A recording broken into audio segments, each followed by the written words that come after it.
Hello everyone, this is the third session on the oil hydraulics and pneumatics, and in this session we are going to understand the classification of the fluid power systems. So let us start with the very major classification of the fluid power system. Now when we talk about the fluid systems can be easily classified into two major parts. Very first is the fluid transport systems and the second is the fluid power systems. Now, when we talk about the fluid transport system, their sole objective is to delivery of the fluid from one location to the another location to accomplish some useful objectives. For example, let me say I am having a filtration system for the water at one location.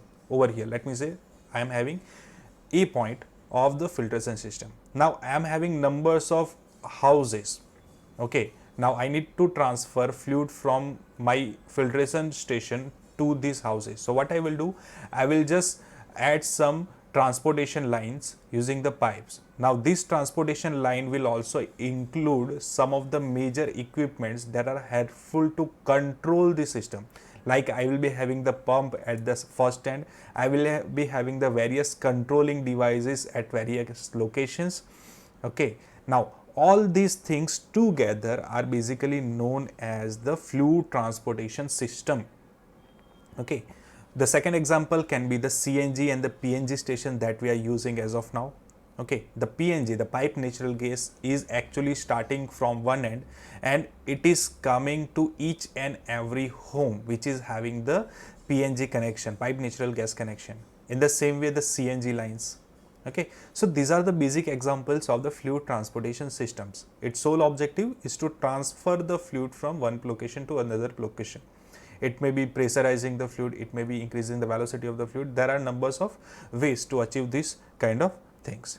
Now, when we talk about the second system, that is the fluid power system, they are basically designed to perform the work. Now, in the fluid power system, the work is basically obtained by pressurizing the fluid acting directly on a fluid cylinder or a fluid motor. Okay, a cylinder basically produces the force resulting in the linear motion, and if we are having the fluid motor, it basically produces the torque resulting in the rotary motion. Now, from where this pressure is coming? This pressure is basically coming from the fluid pump. Okay, now this fluid pump is connected to the reservoir. The reservoir will transfer the pressurized fluid to the specific cylinder or the motor that we are having. If we want a linear motion, in that specific case we will have the cylinder. Now what will happen, this pressurized fluid will come inside the cylinder. Now due to that specific pressure, the cylinder will move in a linear way and the remaining fluid will come outside. Okay, so this is how the fluid power system will work. Now what the fluid power system does, it performs the work. If we use the cylinder, it will just give it a linear motion in forward or backward direction or in back, up or forward direction. If we are using the fluid motor, now in that case it will give us some torque because it will be rotating one. Okay, so this is how the fluid power system works. This complete system is known as the fluid power system. Now, as of for this specific subject, we are concentrating on the fluid power system. So we will be just checking out the classification of the fluid power system. Okay, so based on the various criteria, the fluid power system can be classified in a various way. Very first is based on the control system that we are using. Now, based on that, we are having two classifications. Very first is the open loop system and second is the closed loop system. Now, when we talk about the open loop system, there is no feedback in the open systems and performance is basically based on the characteristics of the each and every individual component. Now, if I am having pump, if I am having direction control pump, a motor, in that specific case, individual component is responsible for its output.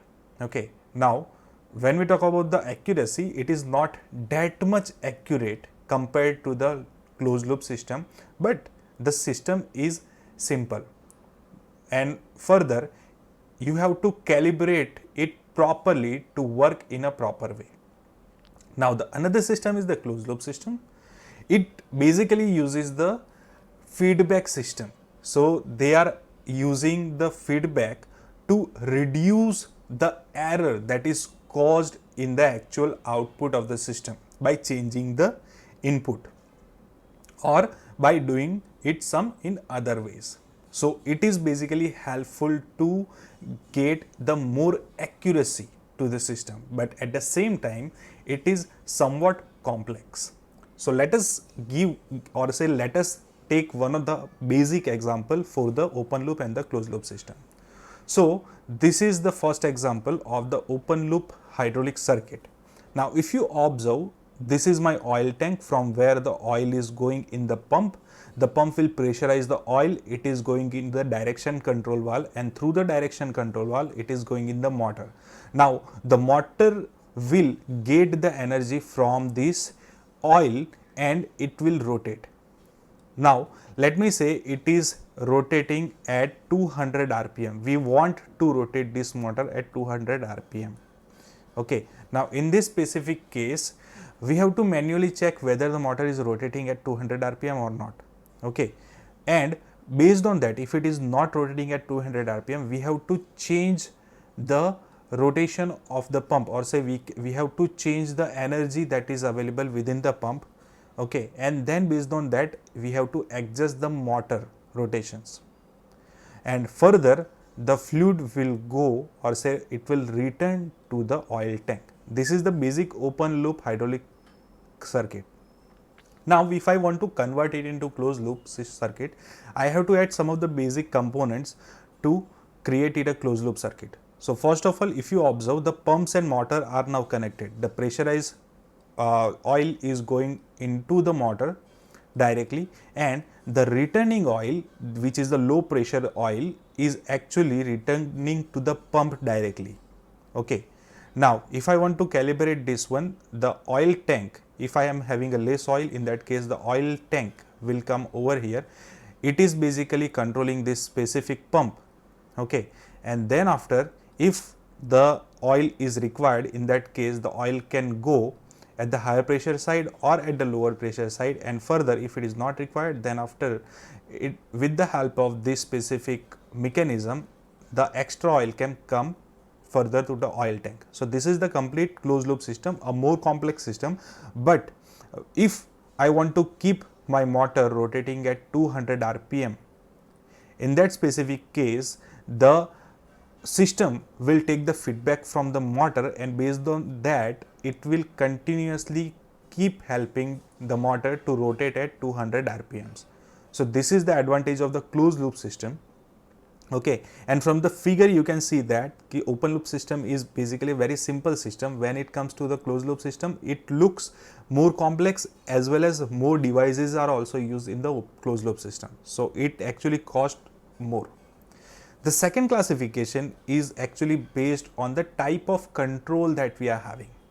Now over here there are three major controls available. Very first control is known as the fluid logic control. Now this type of system is basically controlled by the hydraulic oil or the air in case of the pneumatics. The systems basically employs the fluid logic devices, such as we are having the AND, NAND, OR, NOR, etc. Now two types of fluid logic devices are most probably available. Very first device is known as the MPL, which is actually known as the moving part logic, and the second is known as the fluidics. Now this moving part logic is basically we are having the miniature fluid elements using the moving parts, such as we are having diaphragms, discs, poppets, to improve the logical gates. Second is known as the fluidic. Now over here we are not having any kind of moving part. It is completely depend on the interacting fluid jets to implement the various kind of logic. So over here this specific two are the major fluid logic systems which are used in to improve the various kind of gates in the fluid logical control.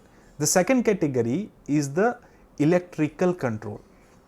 Now, in this type of system, it is basically controlled by the electrical devices. Now, there are total 4 basic devices which are used in this kind of system. Very first is the switches, second are the relays, third are the timers, and last are the solenoids. Now, this kind of device helps to control the starting, stopping, sequencing, the speeding, the positioning, the setting, the timing, and reversing of the actuating cylinders and many other things. The third kind of systems are known as the electronic systems. Now, the electronic systems are basically controlled by the micro electrical devices, or we can say micro electronic devices. The electronic devices are basically the brains which are used to control the fluid power muscles for doing the work. Now, this kind of devices may include the PLCs, which are the programmable logical controls, or the microprocessor itself. Okay, so these are the 3 major controlling systems that are being used in the fluid power engineering. Now, let me just give you some of the basic example of these systems. Very first, we are having the different types of gate which can be used in this specific fluid logic controls. Second, if you can observe, this is a relay and this is the solenoid which can be used in the fluid control system, and this is the example of the PLC, which is the programmable logical control. Okay, so till now we have seen the 2 major classification. One was based on the type of control, which is having the classification fluid logic control, electric control, and the electronic control. And the second classification is based on the control system. We are having open loop control system and the closed loop control system. So this is the end of this specific session. Keep learning. Have a good day.